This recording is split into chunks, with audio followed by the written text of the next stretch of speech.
Right now we are joined by Doug Slinker. He is the founder and owner of SLINKFIT, which is a sports performance and fitness facility in Mission, and he's a nationally certified strength coach with more than 20 years experience in sports preparation, athletic training, and performance-based fitness. Welcome to the show, Doug. Good to be back. Now, you mentioned that when you were here a few weeks ago, you made a reference to common misconceptions in fitness and exercise. We kind of ran out of time and didn't get a chance to really get into the details of that. So we'd like to start today with that, and then we'll jump over to talking about your article that is running in the March issue of KC Sports and Fitness. What are some of these misconceptions that most of us believe? Well, there's a lot of them, actually, and I get many people that come to me that are frustrated. They have good intentions, they're working out, and they're just not getting the results. And a lot of that is due to the wrong approach, really. Some of the things that we run into is really it comes into core strength. And I mentioned that before. It's absolutely necessary, and it's popular. It's a buzzword these days. But some of the things that people think they're doing for core strength is not actually giving them core strength. And even before the strengthening is the connection. So the nervous system has to connect to those muscles in order to make them stronger. And so we're looking at core strength. From that, the body will signal mobility. So that means range of motion. So we're kind of looking at the movement patterns at the base of where this begins. So core strength, obviously, it starts with the core. Let's just start and explain. Yeah, it is a buzzword right now, but where is your core? Okay, the core is the deep muscles that support the spine. Think of below your abdominal wall, inside, 360 degrees around the outside of your body, around the perimeter of the body. So your low back, the obliques on the side, and the deep abdominal muscles. So is that your six-pack area, kind of, sort of? Underneath that. Underneath it? That, yeah. Okay, so that's just the show. Right. But what really is going on and what's really important is that core area there. So really in a lot of cases with athletics in general, that is where you start anyway with just about everything. Anything that has to do with movement, anything that has to do with running and probably affects your posture too, doesn't it? For sure, yeah, for sure. Oh, definitely. So the misconception is you'd said that people think that they're working on their core, but they're not. What are some of those things that people should watch out for when they hear that? For example, you mentioned the abdominals, the six-pack. That is more of a skeletal muscle that flexes the spine. Mm-hmm. The core is more of a supportive muscle that keeps it still under load, like in sports or through like running, as we'll be talking about. So the idea of doing crunches or sit-ups for core strength really doesn't do it. We're talking about holding that area still so we can transfer force and for posture, as you mentioned. So it's the stability of the core that's important rather than the flexibility of the core. Exactly. That's so an I've area been you want doing to be sit-ups stable. for no reason? Is that what you're saying?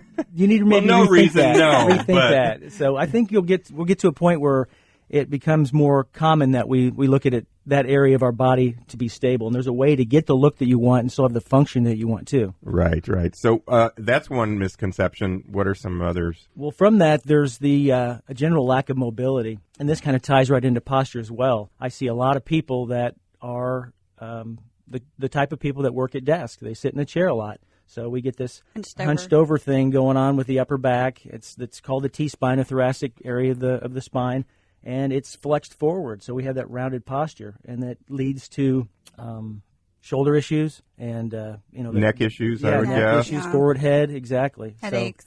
So they'll try to train their shoulders, for example, and they'll find out that it's not the pain in the shoulders is due to lack of mobility in their upper back. So you can have pain from not doing anything is kind of what you're saying. Right. Gravity. So okay, so we've got that and core strength. What are some of the other misconceptions? I think there's a general lack of strength training, even for those that are just looking to quote unquote tone. It's very important to be progressive with your resistance training and become as strong as you can. I had heard that even like with weight loss and things like that strength training is really important, that you want to do the cardio, you need to mix in the cardio and diet and even weightlifting and things like that. For that. You've got to mix all those things. You can't just go out and start doing the treadmill or just one of them is not going to get you anywhere. Right. Well, you want to build the muscle. And when I say build muscle, we want it to be functional and strong. It's not something that you're going to be bulky or look like a bodybuilder by strength training. It's going to it's an active tissue. It needs energy. So the calories that you're wanting to burn can be used to supply the muscle with its energy, and that really helps in weight loss. So that's actually what happens there is you just kind of transfer that, and just by lifting the weights, I had heard that it increases your metabolism. Exactly. So by doing that, it's burning those calories. Raises the metabolism, yes. Yeah. So what kind of resistance training do you do? Just the basic. I start people or? with some body weight stuff. We use the TRX suspension training. What is that? That is. Can you explain that without a picture? T-Rex. That's going to be tough. These are webbing or straps with handles. It's a leveraged body weight system. So if you can visualize the person being vertical, and as you tilt over, you actually use more. Have increased the resistance. You're lifting more of your body weight. So the range of exercise you can do is almost endless, from floor work to standing work, face up, face down. It's really a neat system. In essence, you're suspending yourself. Is it a less injury type of thing, or is it just really utilizing what you have to benefit the exercise that you're doing? Right. Kind of a calisthenic type of thing. Yeah, it's like you're using your body weight, like we said, and it allows you to gradually move down where you're using more and more of your weight if you don't have the strength to do it initially. Think of a pull up, for example. This will give you your feet on the floor, and so you can angle your body so you're able to do that and then progress towards a full pull-up if that's what you want to do. So that type of, and what's it called again? The TRX. TRX. Okay. It's not T-Rex. Not T-Rex. It's not T-Rex, the dinosaur. T-Rex sounds cool. Julie has younger kids, so we certainly. But that's not a common thing that most places will have to use for training, is it? You're starting to see it more and more. Is It's becoming more popular, but not every place has it, as you mentioned. Right, yeah, because when I came into your place, I said, well, what's that thing? Yeah, it's an eye catcher. It's right inside our door, so a lot of people see that first. Yeah, definitely. Okay, so we've got a bunch of those misconceptions. One of the things that I read online was no pain, no gain, that if you reach the point where you're having pain, that's not a good thing, really. Right. True pain is a signal that something is wrong. It's definitely different than being uncomfortable from pushing yourself and trying to create more intensity. So, yeah, the idea of no pain, no gain, it's really, really not a good one. Right, yeah. Right. So what else do you find out there that people are coming to you and they think one thing and you're straightening them out? Well, we talked about the weight loss and the lack of strength training that contributes to that. Right. Also, when it comes to cardiovascular work and the conditioning, I think there's a need for higher intensity.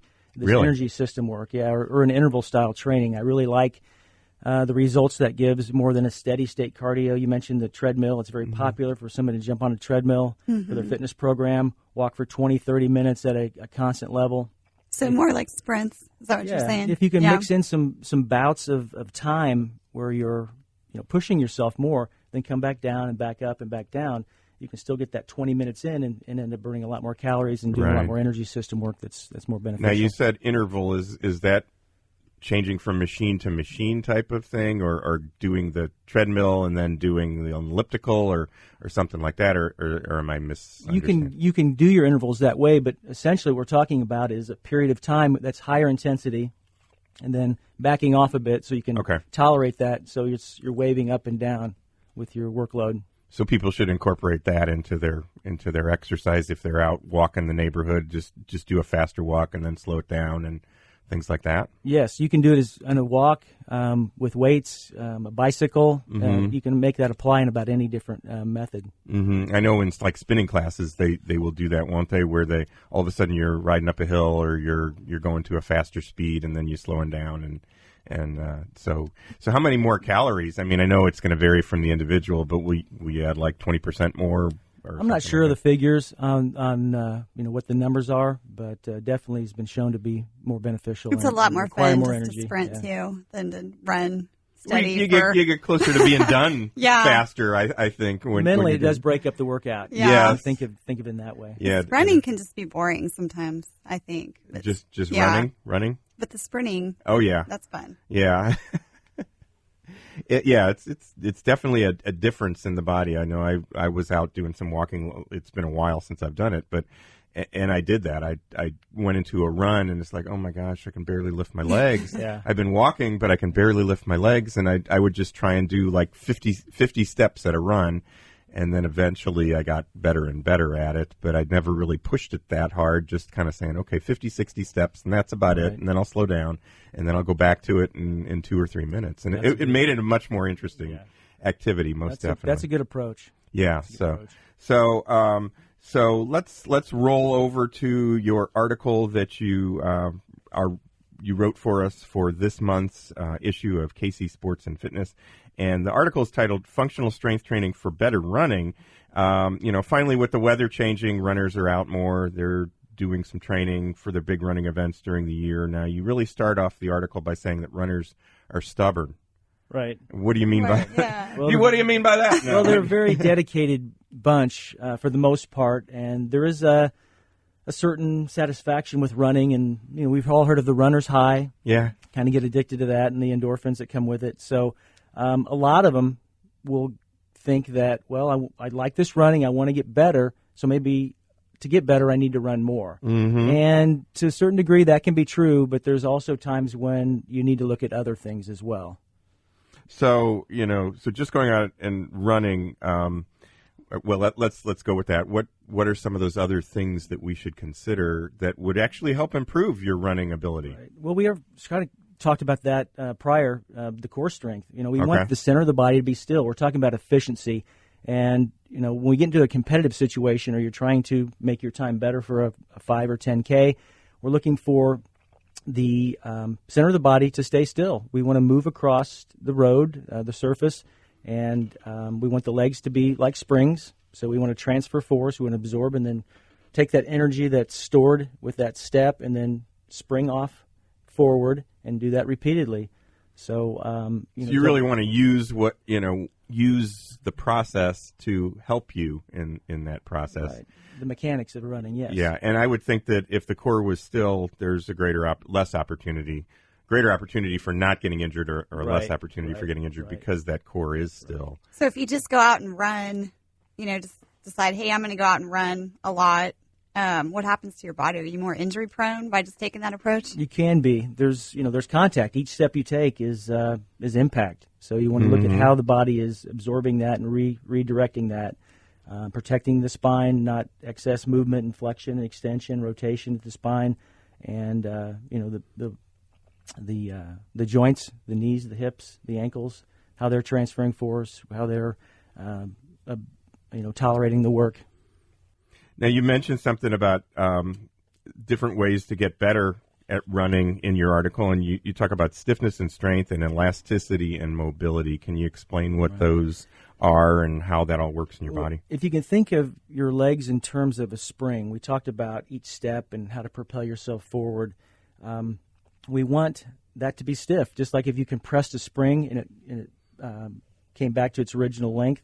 That's how we want the muscles of the legs to work. So if you think of our body, as we talked about, the core, the torso, we've got to take that with us, and we need these legs to propel us forward. So with each step, we want to impact the ground and then propel forward. So we don't want it to be soft. We don't want it to have excess movement. We want to use that elasticity in the muscles, the legs, and make that more efficient for us to run. Right. So in any sport, you obviously want to, with this, it's not exactly explosive in the same way, but any extra movement or whatever, just a shift in your knee or something like that is going to slow you down, and it's also going to make it harder to do that next step. Right. It makes it much more inefficient and opens up the opportunity for injury. So the elasticity and mobility, what is that, and what parts of the body does that involve? Usually the prime movers that we use for running, the hips and the legs, hamstrings, quadriceps.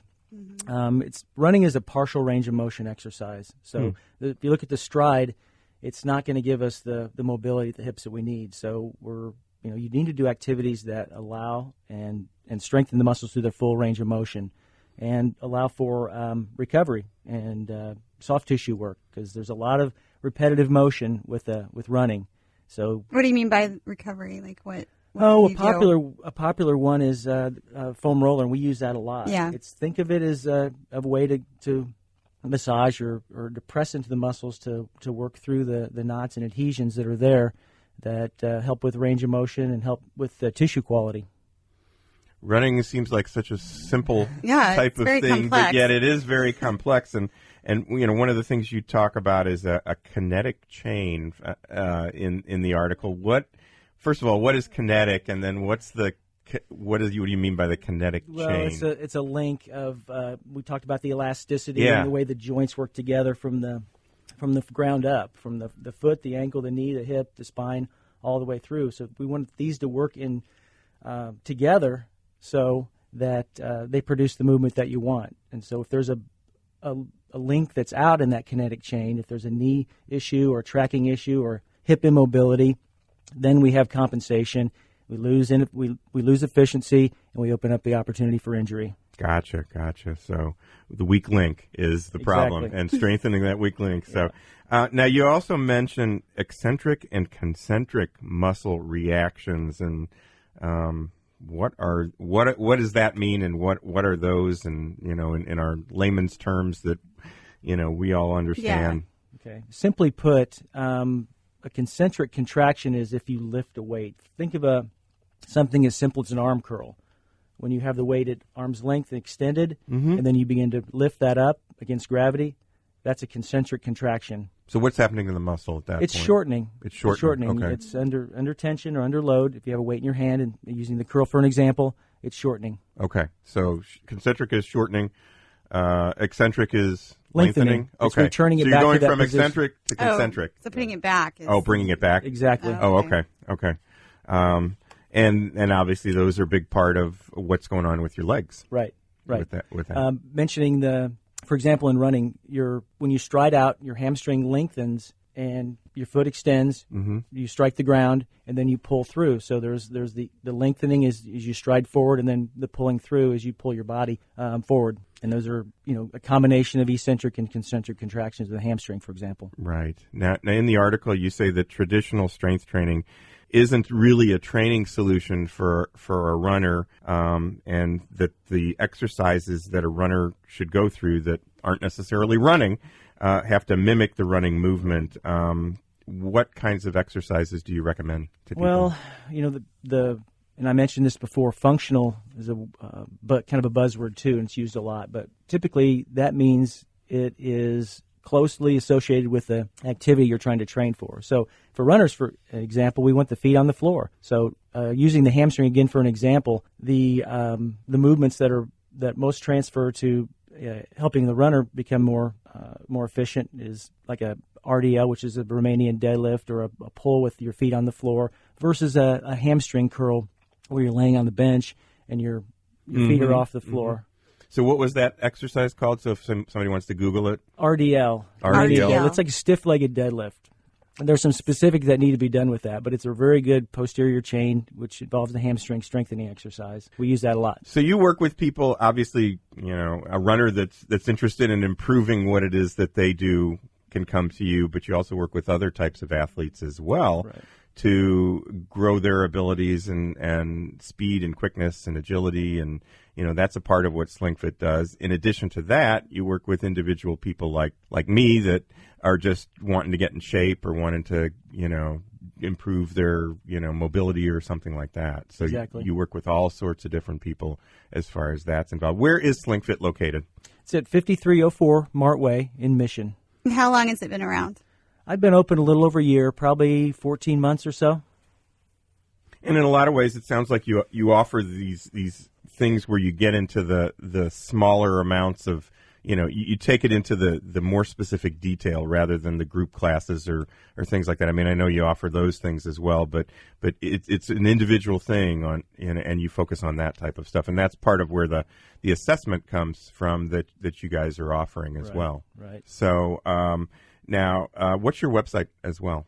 It's SLINKFIT.com. Okay, and you also train some heavy-duty athletes. You've worked with some Olympic athletes and some professionals. Right. You're working with is it a MMA guy right now. Right, mixed martial artist, yeah. Wow. Yeah, so, and what are you working on with him? It's really a unique energy system when it comes to the sport of mixed martial arts. We're talking 5-minute rounds. Body. Yeah, it's really those brutal. people are amazing. It really is. It's 5-minute rounds, 1 minute in between, and it's all out. I mean, it's really is true combat. So we look at strength and peak power, and also the endurance factor has to be there as well. So 5 minutes doesn't sound like a long time, but when you're working at those high workloads, and it really becomes a unique situation you're trying to train for. So it's a good challenge. I enjoy that. And you train trainers too, right? Yeah, I help trainers as well.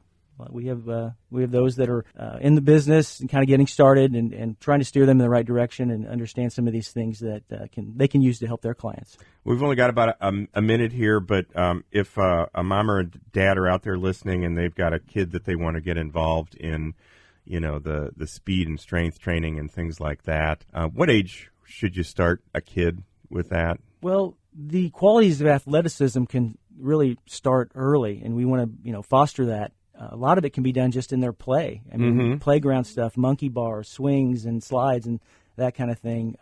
As far as the resistance training, you really want to wait till a little bit later for that. But the speed and agility stuff can be done just in playground games. We have, ones that come in pretty early, and we can look at that. And are they 8, 10, yeah, 12, we can start like them that early. We can start them that early.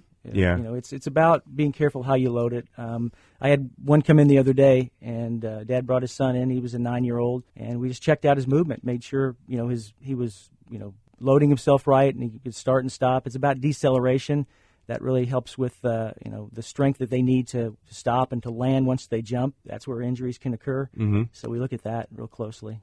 Very cool stuff. Well, again, we've been joined by Doug Slinker from SLINKFIT, and again, your location is in Mission. That's correct, 5304 Martway. And phone number for that assessment? 816-726-3684. And you can get a free fitness assessment from Doug, no matter what your age, no matter what your fitness ability. He can, assist you to take yourself to the next level, or lose weight, or just get in a little bit better shape, a little bit more flexibility, or take you to the MMA level, I guess, if you so desire that. Full spectrum, yep. We are, thanks for joining us again today. We truly appreciate it. And I know you've got to run because you've got a training session in just a little while. That's right. Yep. So we're going to take a break. You are listening to Good Sports, the KC Sports and She KC radio show with Steve Fish and Julie Peffley.